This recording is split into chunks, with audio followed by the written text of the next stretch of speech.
All right, Give brother. me liberty or death. Yeah, I don't know. I think I want another choice in there, brother. Hi, welcome to Control Talk Now, your smart buildings videocast and podcast for the week ending July 5th, 2020. This is episode 369, where we talk about all things HVAC and smart building controls. Eventually we'll talk about all things, but we're getting there. And who is the best conversationalist on the planet regarding these topics? The man, the myth, the legend, the one, the only. Jeffrey, the guy from Enron, went to prison because he was not the smartest guy in the room anytime Kenny Smyers was around. Kenny Smyers, the control man from Pittsburgh, Pennsylvania. Kenny, welcome to the show. Big dog. Well, thanks, Eric. Thank you for bringing me into the that seedy part about the guy from Enron going to jail. My goodness. No, I'll tell you what, Eric. It's going to be a great show. We got a really cool guy, smart guy, legend in our industry, stalwart in our industry, coming up real soon. But wanted to go through just a couple of real quick stuff to keep the control trends community. Well, hang on a second, dude. I'm not done with our intro part yet. Our intro, because I got to just do a couple of things here, and then we're going to get to that before we get to our guy. But first of all, we owe the community an apology. I don't know about you, but for me, cooped up in the house, Kenny and I were supposed to record the show last week. I got mad as hell. I couldn't take it anymore, and I went to the woods. And I rode a mountain bike for the first time. I got injured. I got hurt. I got bloody. It was exactly what I needed to do to sort of get this tension out. So first of all, apologize for not doing a show last week. Secondly, we owe you an apology because we didn't post saying we weren't going to do a show last week. We let that slide. So Kenny and I were both very slack last week. So we're going to start with apologies for that. And then we'll move on from there. And then before Kenny gets to what you need to know before we get to our guest, Kenny, we've got a special 4th of July shout out to this week's sponsor of this show, the fine folks from Honeywell Controls. Honeywell is our sponsor this week. And as you know, our platinum sponsors for the Control Trends Awards, they automatically are sponsors of different episodes of the show. So Kenny, man, Honeywell's been around since day one. They were, and Warren Johnson from Johnson Controls will fight out who invented the first thermostat. But, when you talk about controls, it all started with Honeywell and JCI. So Honeywell, thank you very much for all you do. Thank you for your support of the Control Trends Awards. Thank you for your support of Control Trends, period. And hope everybody at Honeywell is having a great 4th of July weekend, as long as the rest of our community.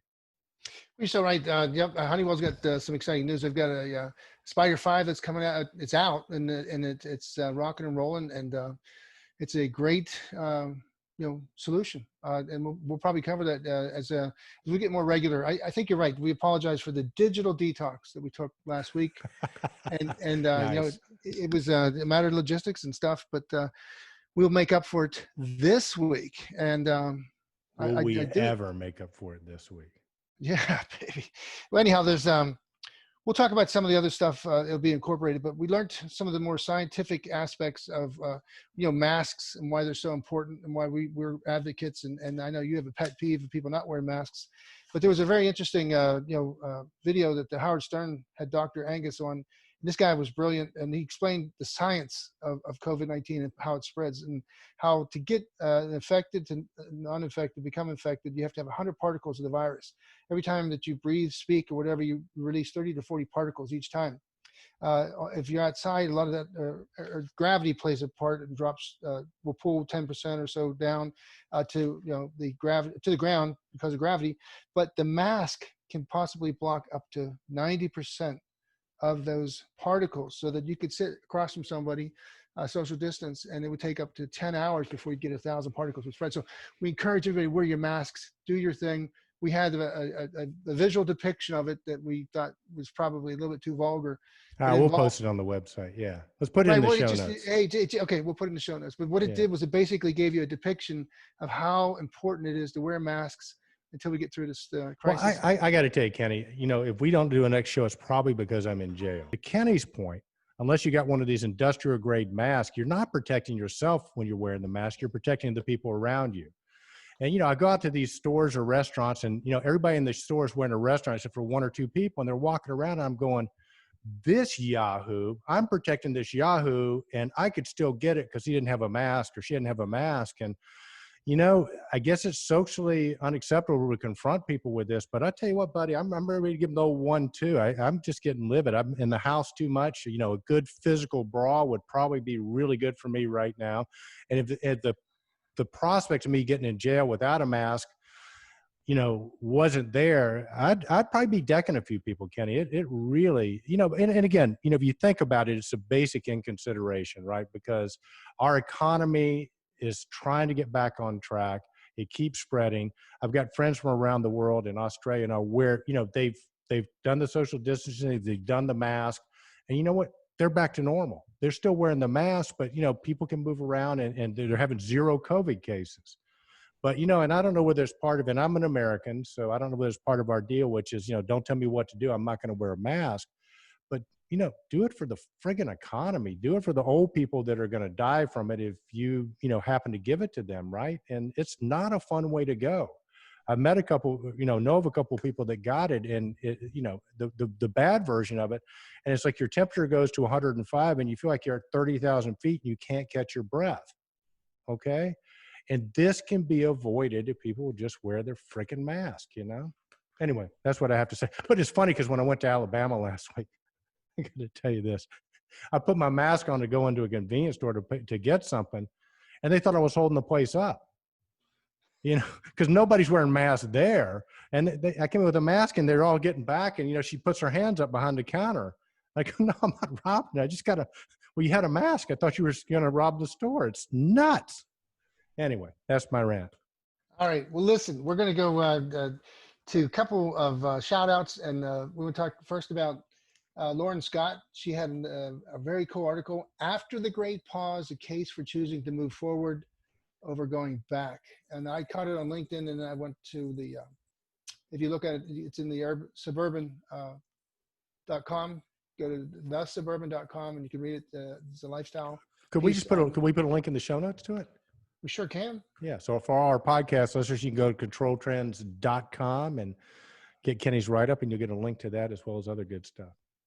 Right. And then wanted to say shout out to Jenny Marston. She was named All-American Scholar for her freshman year at WGCA. That's Mike Marston's daughter, right? Mike Marston's daughter. Hey, yeah. man, So we followed her in Jenny. her young career. Yeah. When she was, 10, 11. She was an amazing prodigy golfer, and then she made it and came over. Now she's playing for Georgia State and doing very well. Well, that's right down the street from me, Georgia State. Great school. She's a great golfer. And to you, Mad Mike, I want you to know you got a one-man crusade here to make sure people are wearing their mask in Atlanta so your darling daughter can be safe. So I'm on it, Mike. I'm on it. All right, and Eric, I have to admit that I went through a nostalgic period there. I went back and looked at all our, in preparation for our interview with Ken Sinclair, the editor of AutomatedBuildings.com, and the discussion of his July edition of Automated Buildings. I had to get back into the mindset of where you were back when we were doing the EZIO World Conferences, and we were all about that Renaissance, the concept of enlightenment. In fact, there was pictures of you in front of, or us in front of David Hume, where we talked about, the incredible, things that occurred in Edinburgh back, in that 100-year period where they were the center. David Hume was from 1711 to 1776, but he began that whole concept, the question about relationship between morality and reason. The role of human emotion and thought and action, and the nature of moral evaluation, human sociability, and what it means. But the church officials back then thought it was so important for the masses to learn how to read, because then they could read the Bible and therefore become better, religious citizens. And the citizens learned how to read all right, but then they started reading David Hume and some other philosophers, and it led to an extraordinary Enlightenment period that happened in Edinburgh, Scotland, and traveled around the world, where in that period they led in engineering, philosophy, economics, sociology. They were just really and truly bunched together and producing some extraordinary enlightenment. Right. Well, the cat got out of the bag, right, so to speak. Right. And when you think about it in terms of now, because you and I have traveled around the world with those EZIO World Conferences, and God, those were great. I hope we'll get back to those at some point in time. Now, Johnson Controls owns EZIO, so I encourage Chris Eitman and all that. Kenny and I will travel to any exotic location on the planet to cover your conferences for you. And that's true for anybody out there, right? We will travel for adventure.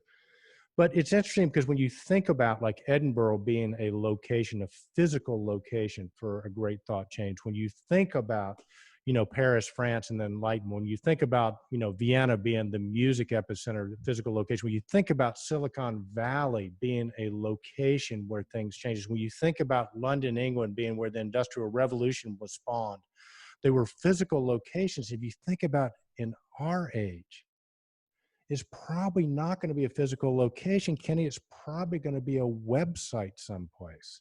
It's fascinating when you think about it in those terms. And we're living through it. Again, we will go into deep dive discussions on this, but yes, I agree that, our era, our generation has seen, the advent of so much technology just spill forth from the 60s on, whether it was black and white television, the color television, whether it was the space, the moon landing, whether it was, some of the extraordinary thing. I think seeing Elon Musk's, both of those boosters landing at the same time on the landing pads to be reused, and that to me was truly the turning point. Was space travel possible? Well, if you can reuse these launchers and these the parts and pieces, you can fly a rocket to the moon, refuel it, and then take it to Mars or whatever. And if you keep up with him, you can see that's exactly what they intend to do. They in the next 2 decades, they think that they're going to have the science and the technology beaten down and put into real life. So as we look at how the industries are going to change, where people are going to migrate to technology, and as the robots put more and more people, displace them, and what they're doing right now, we'll see these people shift and get involved in some other huge industry. And it's going to be space. It's going to be mass transportation, autonomous vehicles, highways that basically run 24/7 with trucks running through charging areas on the highways. And some of these younger people that are giving us tips of where to look, giving us hints and clues of what's coming next. We're going to see some really interesting stuff before it's all over. We've lived quite a span of technology. Well, we really have, Kenny. And speaking of that, I think the younger people are going to show us the way. But then again, our next guest is kind of spot on with his predictions about what's happening. So what do you say we just cut to him, and let's how about introducing our next guest? Love to. We have Ken Sinclair, the owner-editor of AutomatedBuildings.com, and we're going to talk about the July edition and some really neat stuff. Ken is bringing us back into the, we used to be very fond of the Renaissance, the term Renaissance, but Ken's going to help. He's going to wax philosophic with us and tell us how we need to reset our mentalities and, look at this as opportunities for a new beginning. Well, I love it. And listen, Kenny, I got to correct you here because he's no longer Ken Sinclair. We're going from the Renaissance to the Enlightenment in the July issue, and please refer to him as Jean-Jacques Rousseau Sinclair, one of the great thinkers of the Enlightenment. Jean-Jacques, welcome to the show. Thank you very much. You guys always making up all this name calling. I'm not sure. Jean-Jacques. That's good. I have to write that down. Jean-Jacques. Okay, there we go. I got you. He was the guy who got it started, man. And it went from the Renaissance, which was all about art and new ideas in art, to the Enlightenment, which Ken will tell you about, where we started bringing machine in, the Industrial Revolution, and all that came about. So it was about how we make machines more utilitarian and how we just create stuff through technology. So Ken, I can't think of a better theme. So tell us about the July theme here. Great. Okay, good. Well, we were fiddling around with this last month, but I think we basically identified that we were reinventing ourselves, renewing, rebirth, and a renaissance. It's just the way we do everything is completely different. It's the way we talked about doing it, but we're actually forced into doing it, and lo and behold, it actually works. So we are in a renaissance, and just by a definition, at the end of the original Renaissance of art and culture, there was an enlightenment of the world, and I think we're almost in that period right now where we're all kind of getting enlightened. We're actually sharing things that work. It's an exciting time. It's amazing. So I'm having a lot of fun with it. I've been online for basically I worked from a home office since 1975. And I was just mentioning to Eric before the show, in 1997, we started a company called Environment Services. And its idea is that it would, people would stay at home and they would work in the office and they would avoid the commute. It was a little bit too early, and we spent most of our time trying to tell people what it was we were thinking. And half of the stuff we were talking about hadn't been invented yet. So the company tanked, but we discovered the internet as because we had been working primarily with modems before that time. And out of the ashes of that phoenix came automated buildings, which ESI still holds. Automated buildings is a DBA of ESI. So that's kind of interesting. So in some ways, it's not only a renaissance. It's like, wow, it really finally did happen. But it took a long while. It took 22 years for it to kind of come. Well, so I'm kind of pleased, maybe even a little bit smug about that. Well, you should be, Ken, because, and again, it's not lost on Kenny and me just, how you see into the future. It's almost like you got a crystal ball. So this does not surprise me at all. And it also doesn't surprise me too, because if you look at some of the, the things about the Enlightenment, some of the key tenets of the Enlightenment, the original one, right? It was that, all men were created equal, and, there was an upper class and an aristocrats and a way of doing things. So part of the philosophy of the Enlightenment was, everybody's, has rights. And, you've sort of been touting this for a while as you think about what you've talked about regarding buildings and making the buildings more copacetic with the inhabitants. I mean, if you look at, Kenny, like companies like, Compy that came along and giving the tenants the right to vote, whether they're too hot or too cold, is sort of incorporating, if you will, sort of that Enlightenment principle of, all beings are created equal and all beings are free. And so it really fits with the original thing. But there is a caveat to that, which we'll get to in a minute.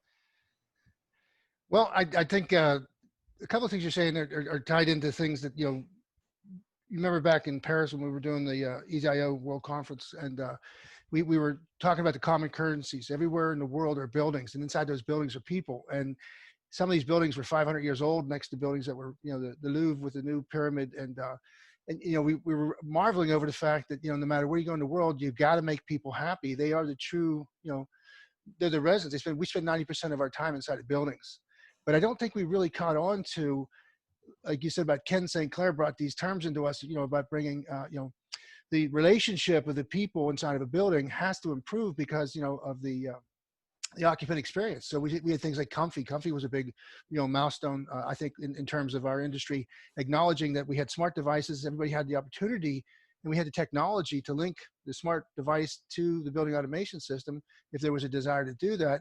And then we saw companies like Google adopt it, globally, so that all of a sudden all these people began to experience the building from a different perspective. And that was that they were in contact. There was no more placemic thermostats. There was no more work order charts that maybe take a week for somebody to come in and change the set point in your thermostat. I mean, it's just all of a sudden we had an amazing, and I think it was tied to IoT. Remember, we were talking in wireless, all these things, and they all kind of layered in one after another. And next thing you know, we had some amazing breakthroughs, and then we had about the buildings having a personality. So we've seen this evolution happen, but I think the COVID really truly brought to bear what was important, what were the most important things to do, who needed to be inside the buildings, and if they did, how were you going to make that a workable scenario? Okay, well, I think the big thing it did is it sent us all home and basically separated us from our buildings, which was an interesting concept. And when we were sent home, we still kept working, and we started using virtualization, which we'd all talked about and we all used as an ad, but then it became like our life. So we basically, every meeting we had was a Zoom meeting. And the other thing that came is that our families, what's really important in life is our families and our homes and our close community. So our close community became a much bigger part of our work world. And that's never going back. And that's part of my definition of the Renaissance, is this just wake up of that. And then what we find is, as a lot of the companies said, we're not going back. Some software companies said they're not going back ever. Other ones, put a year, or it's going to depend. But the bottom line is that we're all going to be spread over at least 2 spaces, and I'm seeing a 3rd space. So the 2 spaces are obviously the office, or our original place of work. And then secondly is our home, which is for all of us now has become our primary place of work. But there is a need for an in-between. And the in-between is going to be almost anything. It's going to be, it can be we need a place where we can socially meet. Ironically enough, for the older folks in our industry, the going home was not that bad because they had houses that had extra rooms that they could take a bedroom and make it into an office. But for the younger folks that were, and especially if they both worked and they both arrived home, they're basically both working on the dining room table with kids running over them. And, so they definitely need a close community space that they can go to. I think the other thing that kind of popped out of all this is the value of our close community became greatly enhanced. The fact that we could get food sent over, we could go to the stores, and basically that whole supply. How do we actually exist? That kind of hit home. Is that some of the stuff we're doing definitely isn't sustainable. The fact we cut out a lot of the commuting and a lot of the flying had great environmental gains, and even some comments, and some of the people I was talking to is they said they felt they were more effective in this mode because they were actually able to carry off five meetings in a day they would have been gone on 2 weeks on the road in the airplane trying to set it up. I think there's also an acceptance of you getting to talk to the right person, where before you had to sometimes stick-handle your way through a whole bunch of folks just to get to the person you really wanted to talk to. Now you can basically address them on a Zoom. So there's a whole bunch of stuff going on there. The office, the home, and the in-between is where I see close community. And what that's going to mean, I think, is repurposing a lot of the buildings. And actually, some of the discussions we had was pretty interesting. We were talking about the potential repurposing, of shopping centers, because shopping centers are going to take a hit because definitely everything is going online. So anybody that has that kind of commodity business is moving online. And so that will probably free up some real estate. But possibly some of that real estate might be filled with what I call close community. And so you might have, you've got your office, you've got your home, and then you've got this place that you can go to this office and catch up with a few people that are in your smaller version of your city, or not necessarily, of your company, but maybe not even just your company. Some related people would be in that place, and you could have a social contact. You have sort of a safe environment, and you don't have to drive an hour. It's maybe a 10-minute bike ride from your house. So we start to see that. Another thing that starts to happen. Well, hang on, Ken, real quick. I want to hop in and make a comment about it, because I think that was really, really profound. Because I think if you're an entrepreneur or have an entrepreneurial spirit, I think the distinction you made between, the home, the office, and the in-between, I think the in-between space is where the real opportunity is for entrepreneurs to create something. So if you're looking for a place to create something new, it's the in-between space, I think, where you're going to be looking, right? Right. It's a new frontier. It is actually. Well, the other discussion that broke out is this whole food supply part of the piece of the puzzle. The fact that became problems, and we actually, when we started thinking about it, it could have been a worse problem than it actually was. So what we might start seeing is Co-op gardens and stuff like that. Basically, actually, these turning into growing places, and, yes. and actually part of the shopping center may be a almost a grow op, which is growing lettuces and all of those. The fresh fruit will actually grow at the shopping center. We start bringing some of that stuff in locally. Again, they've got some of the facilities, if that rent drops down to that kind of price. And people, I think, will start, pulling their communities together. The other thing that is coming out of this is the questioning of the mega city. If we take a look at where this virus has hit the worst, and it's basically been the mega cities, and it's just that density problem they have. And if you're in a very high building, then everybody has to travel in the elevator. Social physical distancing is not really something you can achieve. So I think they too are starting to look at possibly the creation of close community even within the major cities. So sort of a cell kind of approach. And there is, I believe, a definite trend to basically move away from the mega city. The other thing, if we kind of take a look at the big picture of why the mega cities came to be, is they traditionally were the best of the best, went to the major cities. And so that if you wanted to be totally successful, you went to the city, and the cities even started sorting themselves out by industry and trades and stuff. Now with remoteness and virtualization, that we're just touching on how effective this could be, that is no longer. So people can virtually live where they wish, live where they play, and basically have an impact. Right. That they could have before you were forced to move to a major All right. major city. Jean-Jacques, I got to hop in here because this, and Kenny, you're going to have to hop in here too, because you're bringing up some really great stuff. And my question for you is, does your theory change at all if over the weekend some great Canadian scientist all of a sudden comes up and has a vaccine for COVID, so it's not going to be an issue anymore? Does it change when we get COVID set, or do you think this is enough of a trend and enough? In other words, are these changes sustainable enough on their own because it's a better quality of life that even if they do get a cure for COVID, we're not going back?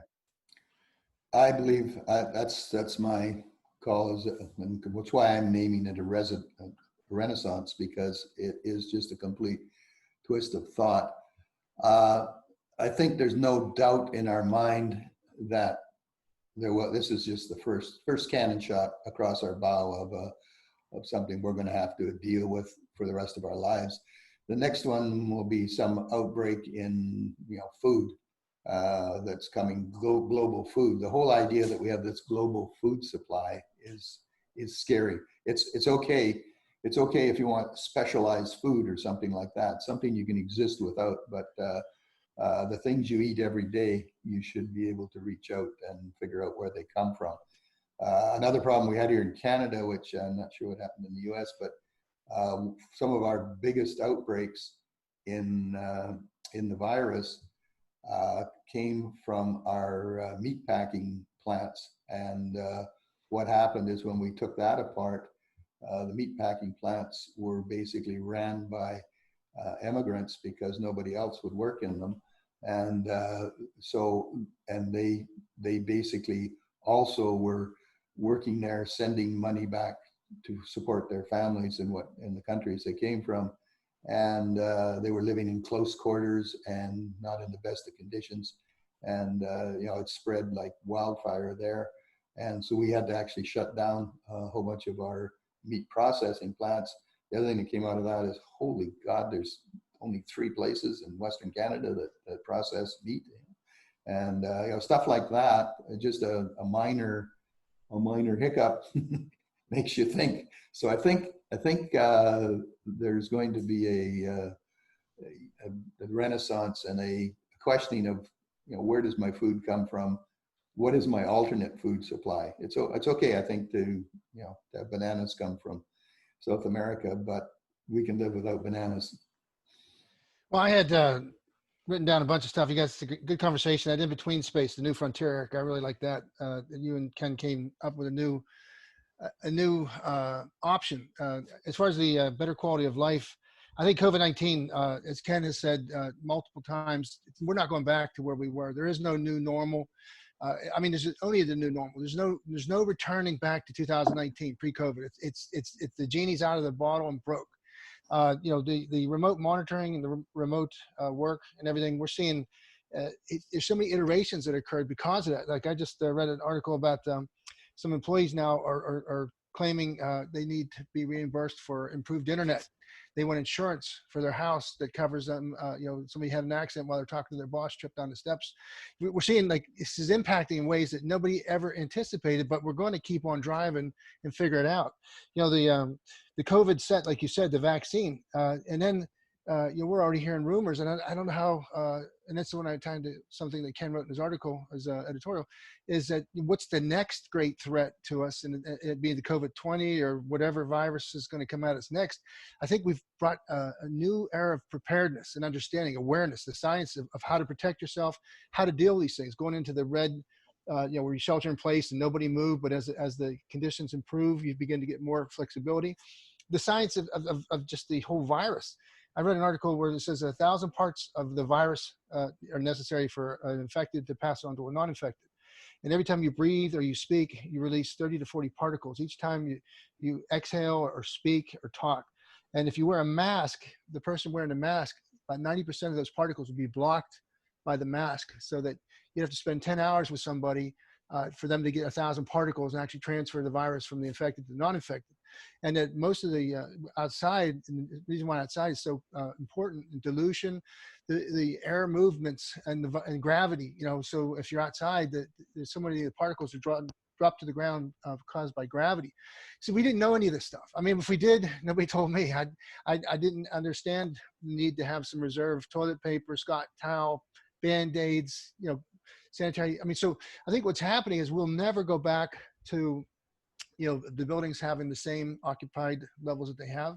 I think buildings have to tighten down and do those basic things that we always talked about, you know, like air pressure, you know, temperature, precise temperature control, precise humidity control, the real basics, so that we create an optimal environment for the human beings. Their mucus layers are in their top form, and the viruses are unhappy because it's either, you know, they like to operate in very low humidity or very high. So the impact that you're saying, Ken, like with the Renaissance, the Enlightenment, the reinvention, we're still going to be doing, we're going to be inside of the building no matter what, even if that building changes from your house or to an in-between new frontier building space with reconverted or shopping centers that are made into better utility for greater good. And some of the older buildings get repurposed, but you know, we're still talking about buildings. We're still talking about spending 90% of our lives inside of the buildings, and we've got to make that an experience that continuously improves and generates better productivity, right? Yeah, well, hang on a second. But you know, I hear Ken saying something different. If you're saying we're still going to spend 90% of our time in buildings, I don't know that I buy into that. If it continues on the trend that Ken Sinclair's, that John Jock's talking about. Do you consider your house a building? I'm saying that okay, yeah, well, yeah, no, okay. If you're talking homes as well, then I'm that's completely just a new building. That's just, you're just in another building. Understood. Good distinction. Except, yeah, okay. The big difference is density. Is the density seems to be the problem. Is that when we basically have been in the last 20, 30 years, every productivity thing has, you know, if the mega city gets bigger, we can put more people in an office building. We're always trying to design things, get people closer together. We can have faster elevators so we can move them up faster. Now all of a sudden it's like, and we can't even touch the buttons on the elevator. We have to talk to it. So we've got all these problems going on. So I think what we're going to see is a repurposing of the buildings, and the cores of the mega cities are going to change, and they will probably, as I mentioned, will probably divide themselves into smaller cells. Probably more of the office buildings will be turned more into residence and or hoteling. I think there will still be a need to go, or a desire sometime to come to an office building of a particular team of people to work on a project. And I see them sort of living in that office building, but not nearly at the density. I see a paradox too right now. They're just, Major League Baseball just announced they're going to start a 60-game schedule. Apparently, there's 2 locations or 3 locations they're going to play, and they're going to play the games without people in the stands, at least at first. And so, but there's this an overwhelming desire for people to attend events. The National Football League, on the other hand, they're going ahead with a full season. And the Pittsburgh Steelers, for instance, they're coming up with a stadium plan to be COVID social distanced, so that only 50% of the stadium will actually be used. The rest of it will be that social distance space needed to maintain COVID protocol. So on one hand, when we talk about corporate business, we talk about the things that we make a living at. That's one building an event, and I agree with you 100% that there's no coming back. There's going to be, if you can work from home and you do it, and it makes sense from a corporate perspective, the corporate culture is changing. So no more. It used to be the mighty, you went up to the 50th floor, you were talking to the boss, and that was, impressive, you went down. Those days Now he's are going to be on the first floor, so he didn't have to ride the elevator. Yeah, that's right. you're going to talk to someone on Zoom calls, what you're going to do. It's not going to be the airline good. industry, my good, the pilots, a friend of mine's a pilot. He got retired after one of his flights in March, I think. The union representative called him and said, "Hey, you're done. Congratulations. We're retiring you in place." He gets a very large percentage of his pay till his retirement kicks in, and his only unhappiness was that he didn't get to get that picture for 6,300,000 flight miles. The last flight you get this really cool picture inside of a cockpit, and that's your golden watch to take home. He didn't get that, so he's a little bit upset about that. So we'll never see the airline industry. If you fly over Pittsburgh, you come in, you see all these American Airlines, just hundreds and hundreds of planes are parked there, mothballed. And, you wonder what the heck, but anyhow, we will still survive. Business will still continue. It'll be just under different circumstances and with impediments that we'll learn to get over. Well, listen, I want to go back and put this in a historical frame because, I think one thing history can teach us is history repeats itself. So if you guys will bear me just for a second, it's going to come to a question that I want both you guys' answers on. So if we look at the original Renaissance, it was new thought. It was basically questioning the power of the church, right? So, and it was sort of an aristocracy event, meaning that the masses didn't really participate that much in the Renaissance. You had the artists did, but it was people that had money that were paying the artists to do this stuff. But they basically came out from underneath the church, right? That was the Renaissance. It was about art and it was about thinking, but it was very much class oriented, right? The upper class, got to benefit from that. When Jean-Jacques Sinclair came along and Adam Smith and some of the other people, the tenet of the Enlightenment was that everybody is free and everybody's equal. Okay. And with that, then that became about technology. Technology was what really enabled that. The printing press and things like that, and people writing and the masses learning to read and so on and so forth. So people got educated. Okay. So, but here's where my question comes in. So I almost think the Renaissance period happened when Tritium came along. And, before it was, everybody had their own protocol. So once you got locked into a building, if you had JCI, you had the N2 bus or whatever it was. Honeywell had their bus. And that to me was sort of pre-Renaissance. When Tritium came along, they opened it up, right? And now you had multiple choices. And so it sort of, it was a new way to think about things. And the great art came with companies like J2 Innovations, and DG Logics had the beautiful graphics, and John Petsy's analytics, and it was so on and so forth. I think this thing, to your point, Ken, Jean-Jacques Rousseau, the COVID has really propelled us. And Jean-Jacques, you were sort of, pointing it out along the way. If you go back and look at our shows, we had the indication that now the buildings were being freed. And not only that, the tenants in the building were no longer held captive. They, if you really wanted to be successful, you had to have part of it. You had to be part of it. And that happened. But okay, the Enlightenment ultimately led to one of the bloodiest revolutions ever, the French Revolution, and as also the American Revolution. And basically what led to those revolutions was, first of all, the revolutionaries didn't really, they were kind of all over the place, but the aristocracy wasn't listening and wasn't paying attention to what was going on. So here's where my question comes in. If we are truly in the Enlightenment period, and I don't think we have to name any names, but we sort of know our, aristocracy in terms of the big manufacturers, or even it could be the building owners, like the big building property managers. What do they need to be paying attention to so that they don't get taken out with the revolution? Ooh. Well, I don't It's a know. heck of a question, isn't it, for 4th of July Independence Well, when Day? you were making It's when you were sort of making like, your what is the meaning analogy, of life? so you're saying the bloody revolution where the people, the masses took care of Louis the 16th and Marie Yeah. Antoinette Yeah, and the yeah. Well, you know, and her thing was let them eat cake. And Kenny, you and I are distributors. We've heard that a lot along the ways, haven't we? You know, it's Well, like, yeah, but and to add to your tritium breakthrough, that's very succinct. I thought that you did a great job there. And then, but you have to add more to that, like the open protocols that came out, and one of them was yes, EIOs. In other words, yeah, you let the do-it-yourselfers that had they learned to read. Well, these guys learned to program. So you had people around the world that learned that they didn't have to go this way or that way. That there were open options, and those open options were at their own device, right. at their own progress. No, no, you're threshold. nailing it. And I just want to say one thing, and I want you to continue. See, I think what Ken Sinclair, Jean-Jacques Rousseau did is during our Renaissance in our controls, it was about the products. I think what Ken Sinclair is saying now is, okay, we got the products, now it's about the people. And that's where it brings us into Enlightenment, I think. Well, Ken, you said that we all are here. I'm going to read it because I don't want to misstate it. But you said reinvention, rebirth, Renaissance. Renaissance delineates the significant positive break with the old and issues a welcome to a new era. What follows a Renaissance is enlightenment, the process we are working through now to make not normal the new normal.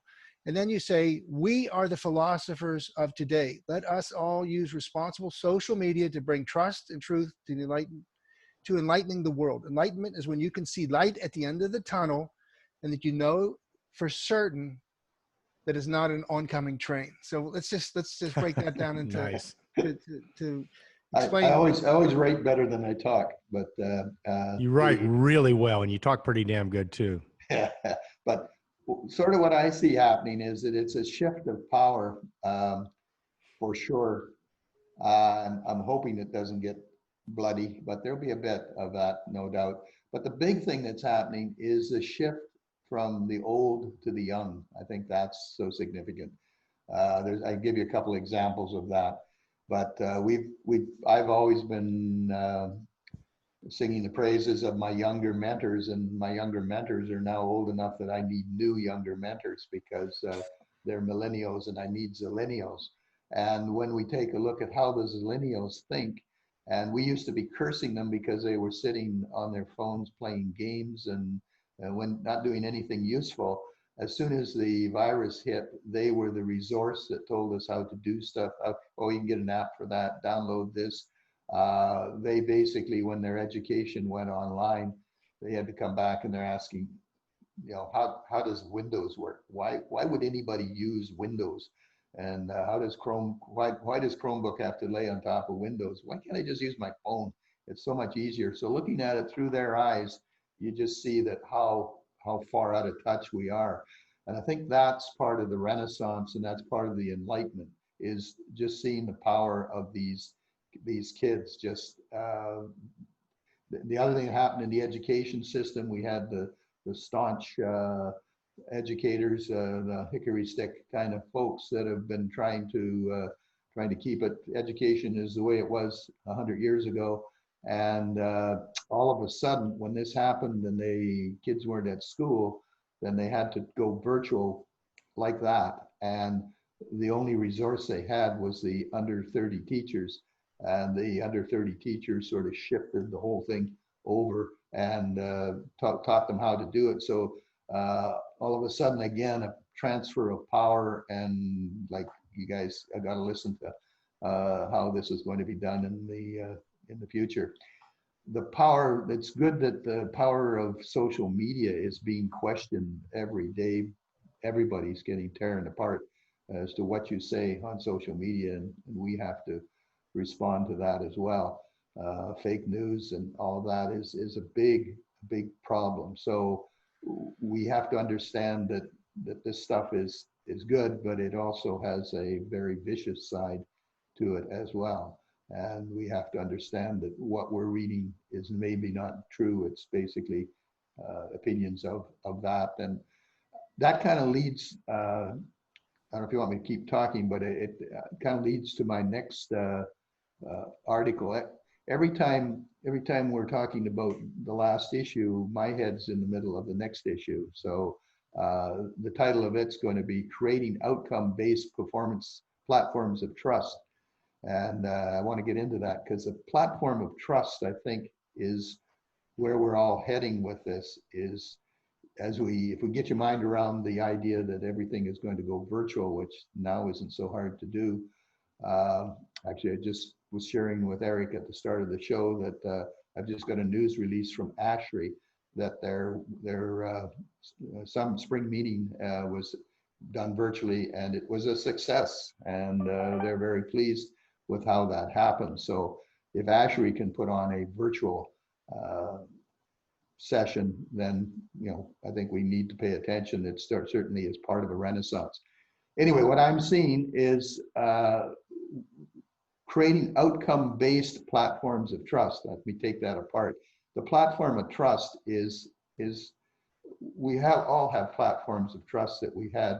Control Trends is a platform of trust. Automated Buildings is a platform of trust.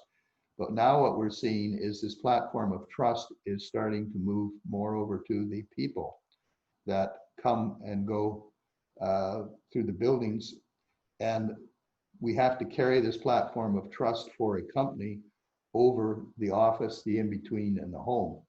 So we're starting to see almost a separation of the comfy, as you brought up as an example, Ken. Comfy now has to not only keep you comfortable in your building, it has to keep you comfortable in your home and comfortable in the in-between. Now, more than comfort, it has to ensure your safety. It has to ensure that that if there's people around you that are infected with COVID, that it lets you know that you're in a dangerous zone. And again, that has to cross over. So that's kind of an interesting concept. And that starts to come to the creating outcome-based platform. So if public safety or my employee safety is something I have to, that's my outcome that I'm trying to maintain. What kinds of things do I need to put in place to do that? Another evolution that is coming, because we're been forced into being software companies, is that we have to follow them, and everything is moving into the subscription model. Basically, outcome as a service. So what is it you want done? What do we have to do to make that happen?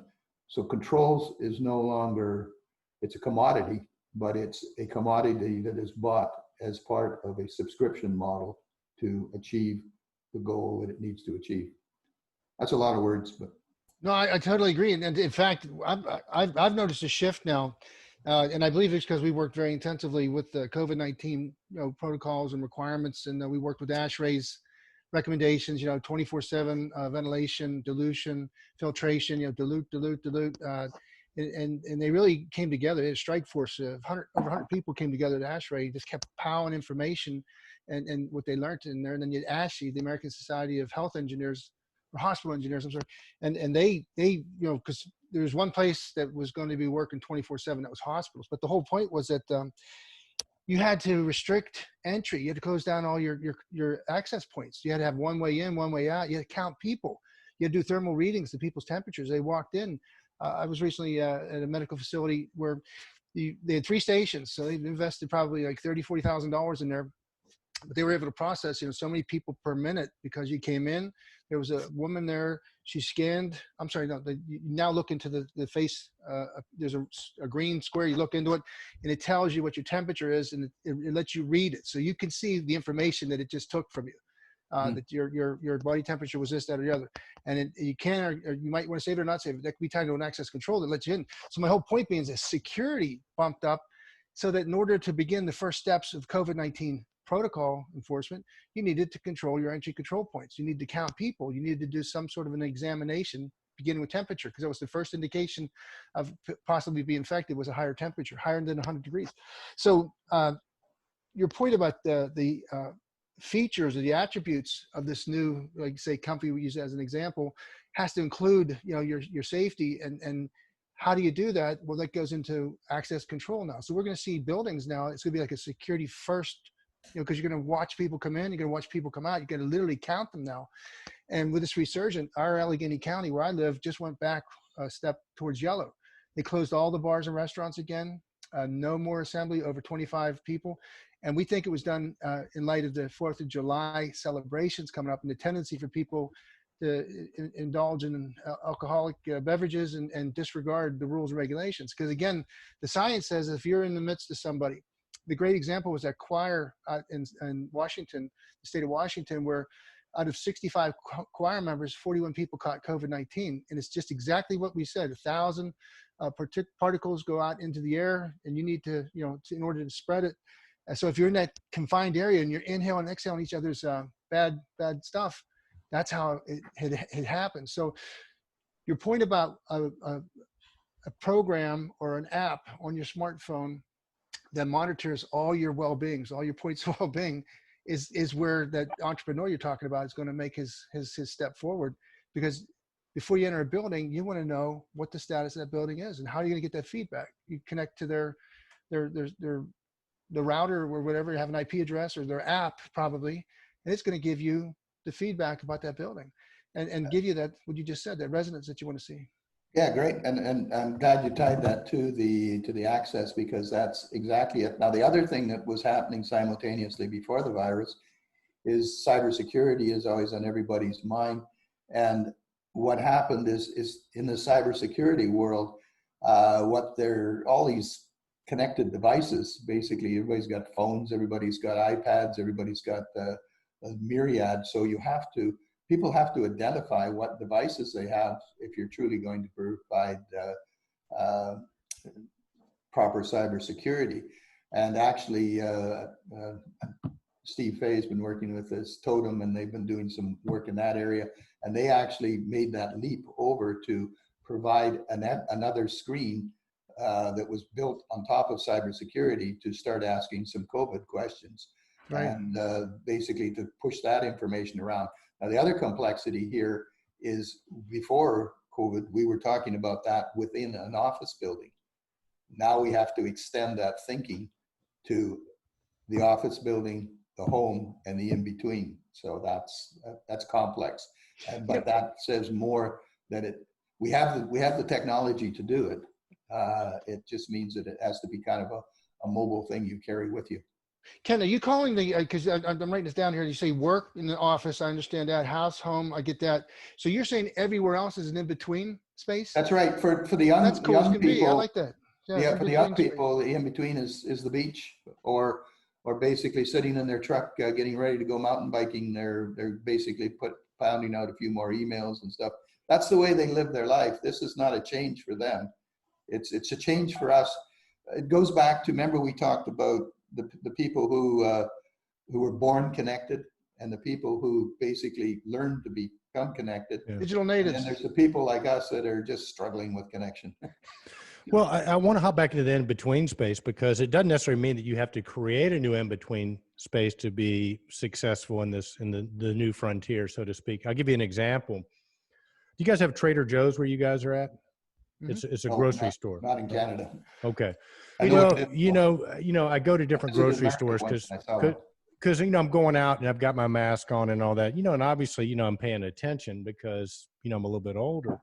And you go to a lot of these stores and people are not wearing masks, and you're kind of going in and, it's not a comfortable experience to grocery shop in certain places or even go to certain stores because, nobody seems to be really paying attention or caring. Now you go to Trader Joe's, and they've earned my business with this.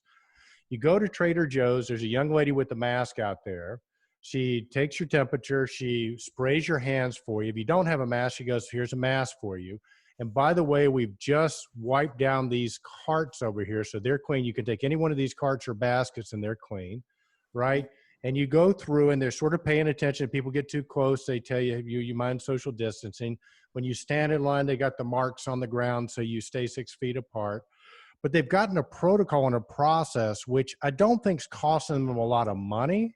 Mm-hmm. But the fact that they're doing that, I can go in there and I don't have to be so vigilant because I know they're paying attention. So they've earned my business. So I guess sort of what I'm saying is in this in-between space, which we'll call the new frontier based on Jean-Jacques Rousseau's, Sinclair's thing, that's where the opportunity lies. So if you have an existing business, focusing on how people can feel safe coming into your place of business is going to be a differentiator for people that are paying attention. Agree or Absolutely. disagree? Oh, absolutely. That's it. That's not the new normal. The new normal thing sounds so weird anymore. I don't even say it, but that's what's going to be. In other words, and Ken, Otto, I'd be curious what your thoughts are. I mean, are we going to see new ASHRAE standards that are going to put minimum, almost like a codify, a COVID type of, adjustment to your building that, if you don't comply, you have to warn people. Like we had Dan Preston, he showed us these pictures from hotels in California where they put out their big, 3 foot by 3 foot announcements that this hotel does not comply with this and may contain, elements that are unhealthy to, pregnant women or whatever. It's just like a cigarette pack, warning that, cigarette smoking can be, is dangerous to your health and whatever. Buildings that don't do anything to comply with this stuff aren't going to get the stamp of COVID approval, whatever that comes out to be, because I don't think that's ever going to change. I think that's the string that's going to keep getting pulled on. That you're going to have to make adjustments, elevate your building automation. You have to put remote monitoring in. You have to put in these measures, or your building will be suspect. And employees and customers, like Eric said, they're not going to want to go in there. Well, not only that, the lawyers are all circling around, right? I mean, Kenny, Sure. you were telling me about somebody in Pittsburgh that refused to wear a mask at a restaurant, and they asked him to, and they wouldn't serve him, and they sued him, right? I mean, so the lawyer, I don't know how. News. No, that was national news. That was in New York. Oh, New York, okay. Thing. And Yeah. the guy, he said, you can't come in here unless you wear a mask. And he said, no, I'm an American. It's not a law. If it's not a law, then you're asking me. It's a social request. It's an ask. It's not mandatory. Do you just want to sucker punch that son of a bitch? And then he So sues him. Ken, or do you have idiots they sued him, and he Canada closed like? restaurants down. He called it a pause. He's not going to quit the business, but until this stuff gets settled down and worked out, he's not going to he doesn't want to put himself and his employees, because exactly what we just said about those particles being spread in aerosol style in the air. I don't want it either. I mean, No. But your point, Ben, and Ken Sinclair, we'll get back to you and ask if you got as many idiot lawyers in Canada as we do in the U.S. But I mean, they're sitting around on their Zoom meetings right now, going, "Man, we can start suing people." And when's the first lawsuit going to come in? I was in your building and I got COVID. I'm suing your ass, right? Or your mother did, or your sister, or somebody elderly who's over, didn't have the physical, benefits of being healthy, and they go into a place that doesn't have adequate measures, and unfortunately, if somebody had a fatality, somebody died, and they could prove that they caught it in there, which how would you ever do that? I mean, in other words, it would be like a no fault thing. Yeah, how much would it cost you to prove they didn't catch it there? That's the point. That's what the lawyers are. Anyway, Ken Sinclair, back to you, Jean-Jacques. In the new social contract that you have with this new Enlightenment and Renaissance, how is it very litigious in Canada, or are you guys more realistic? Favorite word in Canada, of course, is excuse me. Yeah. We're always dissed for excusing ourselves, and I think this is the time for all of us to excuse ourselves and to give each other social distance and show respect. Actually, our health minister has been amazing, and her words are stay calm, stay cool, stay safe. Yeah. And she's basically our record. It's actually, she got written up in the New York Times, which is great for somebody from British Columbia to get written up in the New York Times. So we have all of those things in most of our grocery stores that you talked about at Trader's Vic's. So that's good to have. The one that caught my mind is the plastic shield between me and the grocery clerk. I can't believe that'll ever go away. I was just thinking about that, because you can imagine the amount of just simple colds and anything that's going around that they catch, because everybody comes through the grocery store and you're standing there breathing on them while they're working. And the fact that they just have that shield in front of them is probably huge. The other thing we should talk about is the Cashless Society that is involved, that has rapidly evolved. I mean, I don't know about you guys, but I haven't spent any folding money for 2 months. It's just you're tapping everything. So again, we knew that was coming, but now that's just the way it's done. And, okay, the store I was in, GetGo, to get gas the other day, it said right on there, we would prefer to use to use a credit card and that there's a national shortage of coins. There's a national shortage of pennies, nickels, dimes, and quarters in the United States. And they actually put a sign up and said, we would prefer you to pay with one of your cards and not use cash because we don't have change to give you. Yeah. Oh, Well, a lot of ours, well, ours during the code, most of it was that was the only way you could pay. I had my next door neighbor, she's an older folk, and she used to be paying cash, and I had to go buy the gas for her car on my credit card, and she gave me the cash because she couldn't buy gas. well, you need to save that because probably 50 years from now, your great grandkids will wonder what it is, right? You'll say people Yeah. used to use this to pay. But, I want to shift gears real quick, Ken, because you participated in a digital well-being festival. Tell our community a little bit about that.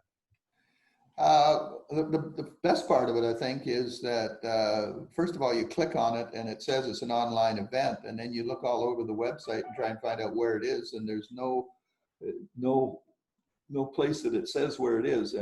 I know from personal experience it's in the UK, but why does location matter? That hit me on the head. Why are you so concerned where this thing is? Do you want to go to it or not? It doesn't matter because it's virtual. You click on it and we'll send you the stuff, and if you miss the time that it's at, you can watch it later. So anyway, that's kind of an interesting thing. So I had Nicholas join me. I think you know Nicholas, one of our young guns, and he's in Sweden and I was in Canada, and Lawrence, which you've had Lawrence on your show here a while back when we were talking about the whole concept of digital mindfulness in buildings. And so what has happened, why I went to that and why I got involved in that is this becomes more important now because we all are communicating digitally, and we have to kind of learn how to manage it and how, so it doesn't take over your life, and basically how to relax. A lot of it was humming and breathing exercises while you're online, and it was definitely an interesting side of it. We were kind of the connection to industry coming into the mindfulness environment. So yeah, it was interesting, and I think it's something that we need to. It's a new tool we have to. What is digital mindfulness? And it's like just getting your mind around what it is. It's like saying excuse me in virtual terms. Well, and I think digital mindfulness is going to be one of the attributes, if you will, in the new frontier. Because I think what I hear you saying is that Lawrence is brilliant, by the way, and that was a really, really great Zoom thing you and him had. I enjoyed that a lot, which you can get on the automatedbuildings.com website. The July issue is out. But again, there are all these new things, these new distinctions that if you really can get dialed into them and tweak them and then monetize them, there's huge opportunity here. Well, I had to look. I'm sorry. Go ahead, Ken. I didn't mean to cut you off there. You getting ready to say something? It's huge opportunity, but it's things are moving. There's everybody is seeing it as an opportunity, and so there's a lot of noise in the space. It's certainly not clear to me. And the other problem is we've got people that have completely shaken their head, and they're coming at this in a manner we haven't even thought of. And then we have people who are coming at it from a traditionalist point of view and trying to take their square pegs and drive them into these round holes. And remember the revolution, yeah, Louis the 16th. Right. So there is going to be. We're going to get picked up. The NSA is going to pick that up. That revolution talk. Quit. But anyway, it's a time of rapid change, enlightenment. But I want to go back to my next. I'm trying to pull it out. So I've caused this. I'm almost caused a revolution, and I want to see if I can stop the revolution now. And I think this creating outcome-based platforms of trust. I think what can we believe in? And I think what we can believe in is our platforms of trust. Ashery was one of our platforms of trust. We all trust Ashery. We trust BACnet. We trust Nagra. We trust Control Trends. We trust automated buildings. Or we don't trust. That's okay too. I don't trust automated buildings because I don't, he's too airy-fairy out there. So that's all right. Then we just remove that platform of trust. But basically, as we move ahead and we put together our own version of how we see this coming together, our own platforms and our own ways of doing it. That's how it's going to happen. Another analogy I like to use is your cell phone. Is if you take a look at everybody's cell phone, they've got just a myriad of different apps which kind of reflect their personality because the sports things they're interested in and everything. And we have to create these platforms of trust that we can add other platforms of trust and kind of build them up. And then the other thing is that you can quickly change them. If you fall out of trust with one of those, you can just simply remove it from your platform of trust. Not sure if I'm making any sense. Well, you sound like you're describing most of my marriages, Ken. Well, listen, I had to do it. I when you come up with these terms, sometimes I act like I know exactly what that means, but I'm going to give our Control Trends a definition. The digital mindfulness is actually a leading digital ethics service company. That's not the one I want. Applied to mindful technology, digital mindfulness involves developing the structure in your daily routine and smartphone use habits to pay attention to what's important by eliminating digital distractions and interruptions as much as you can. So Ken's not making this up. This digital mindfulness is for real, and it'll be interesting to see how it plays out in our building automation world.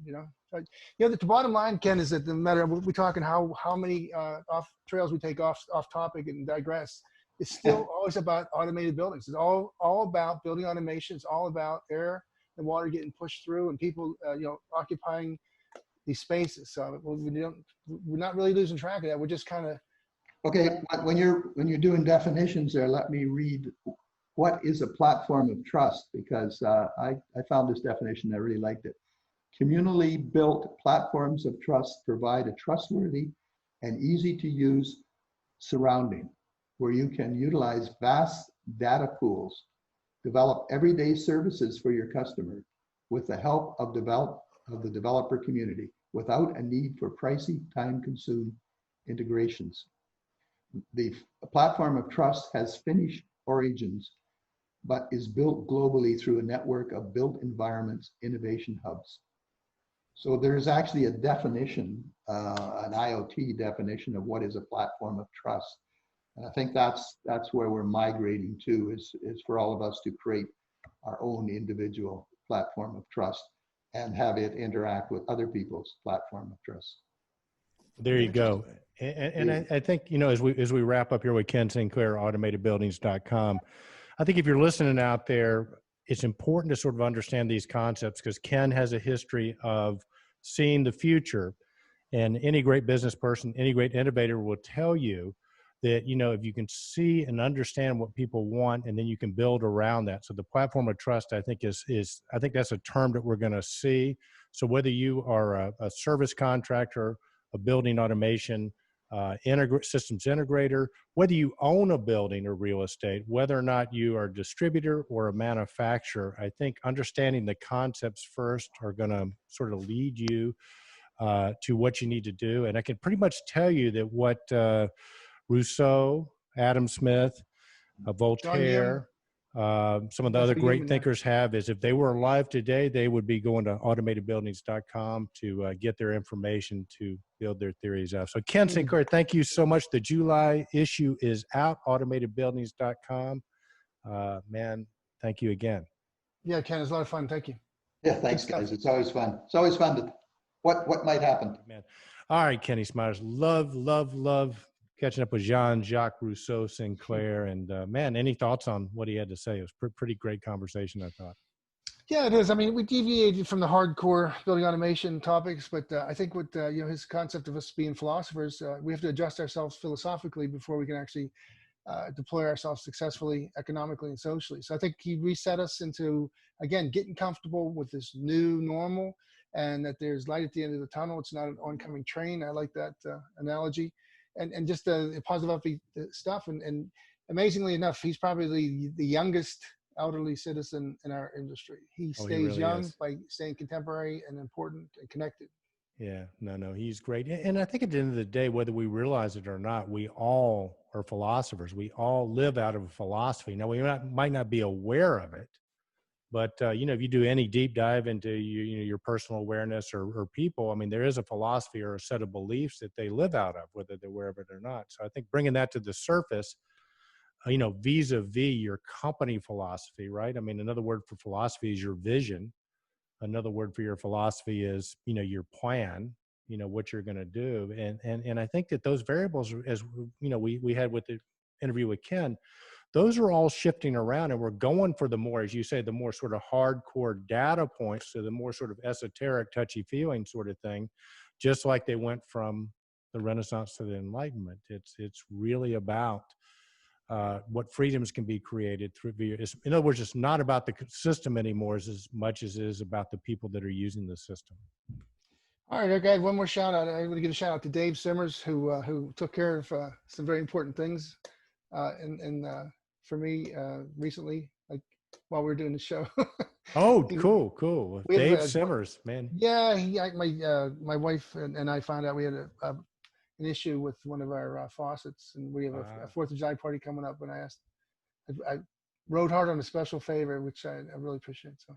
Well, I know Dave Simmers. I met Dave Simmers for the first time, Kenny, when you and I went to cover the very first ever Haystack Connect event in Chattanooga, Tennessee. That's when I met Dave for the first time. What a great guy. Memory. Yeah.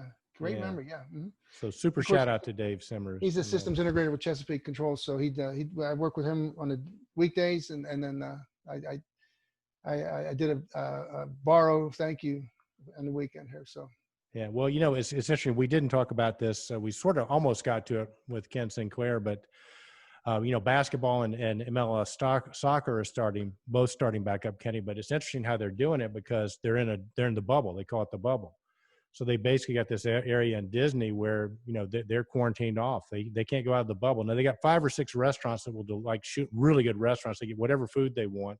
They agree to stay in the bubble, and nobody comes in or out that hadn't been tested, to do the work. And then they're going to create virtual scenarios. So if you're, the Hawks versus the Knicks, they're going to have simulations of Madison Square Garden. So it looks like they're playing in Madison Square Garden, even though it's just a basketball court. See, and I like it, I love it, but there's the problem of fake news, fake reality there. I mean, imagine if they do it so well that you don't need fans anymore, and because they can generate fake fans. They're going to do that, and I think what they're doing, and this gets back to sort of adaptation. To do that, you have to make it seem real. You have to, imaginary. But I'll tell you, my friend and yours, Anthony Bronzo, my guy that I tap into, the young guy, and he's been in this for a while. But this whole augmented reality thing, which we have not talked about on the show, but Anthony is big time into it, and he's literally saying you can put these masks on, and you go to these stores, and it's like his girlfriend, it was like this situation where you're swimming and a great white shark comes. She passed out. It was so real. And wow. Anthony's saying that what he thinks is going to happen, and God, I hope this isn't the case, is that what's going to happen is we're all going to have these masks. You're not going to have a computer or a phone. You're going to have this virtual reality mask. So you'll be able to see whatever you want to see with the mask, and then you're going to interact with people in whatever scene and whatever setting you want to do without ever leaving. And they're a big. I mean, they're developing the augmented reality. People are developing that, and Eric, that's the world they're going for. You're making me do this. Okay, first, okay, you got me started on this. By the way, with Anthony, I met Anthony. I know him fairly well, and I started reading Ready Player One. Yep. And then I now have elevated this concept to Otherland by Tad Williams. Tad Williams he wrote technical guidance for Apple. Yeah. This guy is amazing, but he wrote this series. So the whole series, the whole multiple worlds are in this virtual reality. Yeah. So the people are in tubs. They're in these sealed tombs with this plasma, and they're connected with tubes so that their body now becomes irrelevant, and they can live and die, and everything's for keeps in this virtual reality. So that it's going to go there. But Well, Imagine you now, remember I'm sorry, go, but you remember The Matrix, right? That's what they're Sure. describing. The movie The Right. Matrix. We're going to just be in little tiny, we're going to generate battery.